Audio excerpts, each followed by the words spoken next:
अगर आप पिछले कुछ सालों से इस उलझन में हैं कि भारत और अन्य देशों के मुसलमान इस्लामिक स्टेट के पक्ष में कट्टरपंथी क्यों बन रहे हैं, तो उस उलझन को समझने में मौलाना आजाद का एक भाषण ऐतिहासिक मुस्लिम दिमाग की स्पष्ट जानकारी देता है।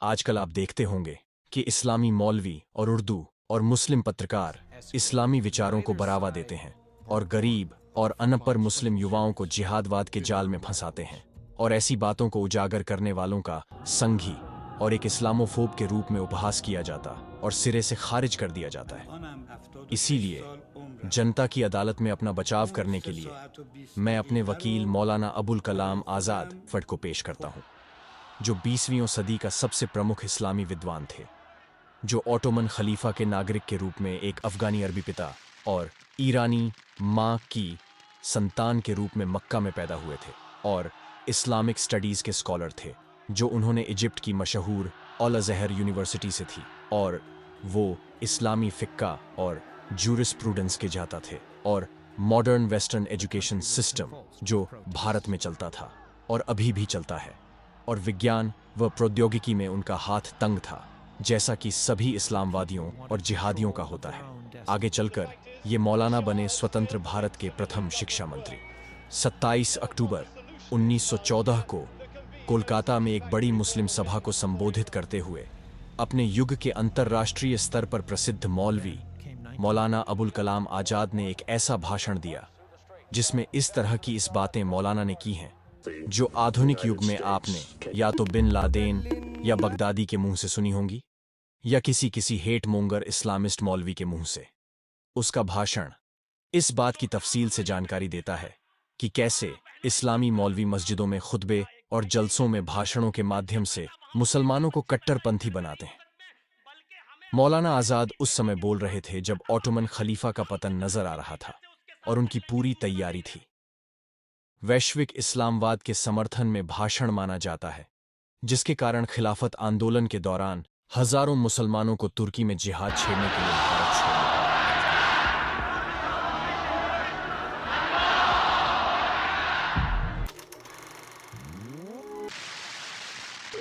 यह बिरादरी मुसलमानों की बिरादरी अल्लाह ने तामील की गई है। दुनिया में सभी रिश्ते टूट सकते हैं, लेकिन यह रिश्ता कभी नहीं टूट सकता।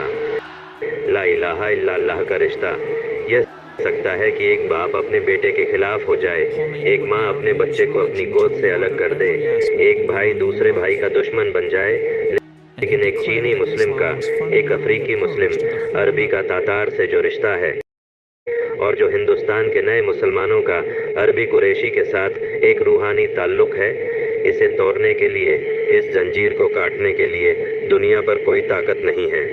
अगर इस्लाम के रूह का एक कतरा भी दीनदारों में जिंदा है, तो कहूंगा कि अगर मैदान जंग में किसी तुर्क के तलवे में कांटा भी चुभ जाता है, तो कसम अल्लाह की, हिंदुस्तान का कोई भी मुसलमान तब तक मुसलमान नहीं हो सकता जब तक कि वह तलवे के बजाय दिल में वह चुभन महसूस न करे, क्योंकि मिल्लत इस्लाम एक मुकम्मल जिस्म है जिसकी रूह इस्लाम है।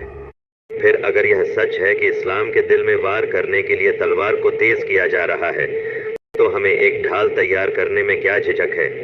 यदि यीशु की इबादत में अल्लाह की इबादत के लिए बहुत पुरानी दुश्मनी है और यह कोई नई ईसाई साजिश नहीं है, तो काफिरों और मुशरिकों के हमले से बचाव के लिए भाईचारे की तौहीद को मानने वालों के पास इस जंग का कोई प्लान नहीं है। मॉडरेट और नरम दल मुसलमान कहते हैं कि इस्लाम तलवार से नहीं फैला, फिर भी तलवार का जिक्र मौलवियों की तालीम का अटूट हिस्सा रहा है। मिडिल ईस्ट में यूरोप परस्त मुसलमानों के खिलाफ जिहाद छेड़ने वाले खिलाफतें उस्मानिया उनका साथ देना और उसके लिए तलवार उठाने की जिम्मेदारी अब अल्लाह ने हमें दी है। मुसलमानों, अगर हम इस जिहाद में लड़ते हैं तो यह 20वीं सदी की सबसे बड़ी इंसानियत का काम होगा, और हम उन काफिरों, मुशरिकों और ईसाइयों के कदम उखाड़ देंगे। उसके बाद बनेगी एक नई मिल्लत इस्लामिया, एक मुस्लिम उम्मा जो अल्लाह के कानून से, रसूल की सुन्नत पर चलेगी। मुझे यकीन है ये मिस्र, तुर्की, अल्जीरिया और हिंदुस्तान के मुसलमानों सब पर शैतान ने जादू किया है, जो लोगों को सुला देता है क्योंकि उसे सोते हुए लोगों का जागना पसंद नहीं है। मिल्लत के बजाय खुद के छोटे छोटे मुल्कों के लिए ब्लडी डीडीएच रहे हैं। सबसे जरूरी बात यह है कि हमें अलीगढ़ में एक यूनिवर्सिटी बनाना है। इसके लिए 30 लाख रुपए इकट्ठा करने हैं, क्योंकि जिस दिन यूनिवर्सिटी बन गई उस दिन कुरान की आयत 5-3 उतर जाएगी। मेरे प्यारे मुसलमान भाइयों, याद रखें कि दुनिया में अमन, समझौते और लूटमार और कत्लो-गारत ना करने का ख्याल की तरह भी रोशन हो, लेकिन बदकिस्मती से अब इसका वक्त आ गया है और इस्लाम की तलवार की ताकत और इस्लाम की कुव्वत किसी मदारस या लाइब्रेरी में नहीं मिलेगा। ये मिलेंगे बंदूक की बैरल और तलवार की नोक पर। मुसलमान भाइयों का वक्त आ गया है कि कुफ्र और ईमान का फर्क किया जाए। और ये मुनाफिकीन जो मुसलमानों से मिलते हैं तो कहते हैं हम मुसलमान हैं, लेकिन जब वे अपने शैतानों गैर मुसलमानों से अकेले मिलते हैं तो कहते हैं हम दिल से तुम्हारे साथ हैं, इनको कत्ल किया जाए। और यही वक्त है तलवार उठाने का और जंग पर जाने का, क्योंकि खिलाफत उस्मानिया सारी इस्लामी उम्मा की माँ है और आज उस माँ की इज्जत खतरे में है। ओ प्यारे भाइयों, जिस बात के ऐलान से मैं नहीं डरता उसे सुनकर अगर आप डरेंगे तो अजीब बात है।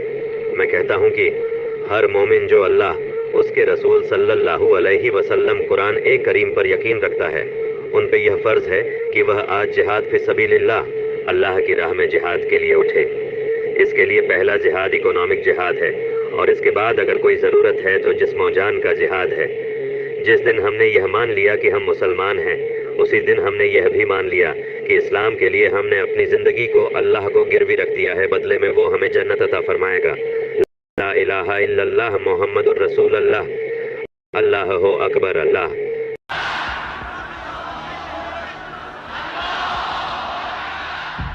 तो आपने देखा मौलाना अबुल कलाम आजाद का वो चेहरा जिसके बारे में आपको अभी तक कुछ पता नहीं होगा। अब सोचिए कि इस तरह की जहनियत वाला व्यक्ति को एक हिंदू बहुल राष्ट्र का पहला शिक्षा मंत्री बना दिया जाता है, तो क्या वह व्यक्ति बिना पक्षपात पूर्ण तरीके से भारत का इतिहास बताने देगा? मौलाना आजाद को हमारे देश के सामने एक धर्म निरपेक्षता की प्रतिमूर्ति के बारे में दिखाया जाता है, जबकि सही अर्थों में तो मौलाना आजाद एक सलाफी कट्टरपंथी इस्लामी नेता थे जो मोहम्मद अली जिन्ना से भी अधिक खतरनाक थे, क्योंकि लड़के लेना पाकिस्तान जिन्ना का प्लान था, वहीं हंस के लेंगे हिंदुस्तान मौलाना आजाद का षड्यंत्र जो अभी भी जारी है।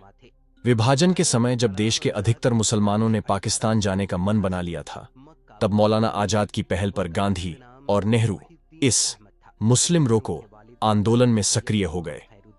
मौलाना आजाद ने दिल्ली की जामा मस्जिद की सीढ़ियों से हजारों मुसलमानों से मुखातिब होते हुए कहा था कि अगर पाकिस्तान मदीना है तो हमें हिंदुस्तान को भी अपना घर मक्का ही समझना चाहिए। जैसे अंत में हमारे नबी ने पहले मदीना और फिर मक्का फतह किया था, ठीक उसी तरह हमें भी सब्र के साथ यहीं रहते हुए मदीना के लश्कर का इंतजार करना चाहिए। इंशा अल्लाह जीत दीन की होगी और पूरा हिंदुस्तान अगले 20 साल में दीन की रोशनी से जगमगा उठेगा। मौलाना आजाद को मुगल बादशाह अकबर से सिर्फ इसलिए नफरत थी क्योंकि उसने काफिरों से जसिया हटा दिया था और इस्लाम को कमजोर करने की कोशिश की थी। इस वीडियो को शेयर करके आप मौलाना आजाद के इस असली रूप को अधिक से अधिक लोगों को दिखाकर उन्हें जागरूक करें और झूठे नैरेटिव और प्रोपेगेंडा को कमजोर करें। नमस्कार।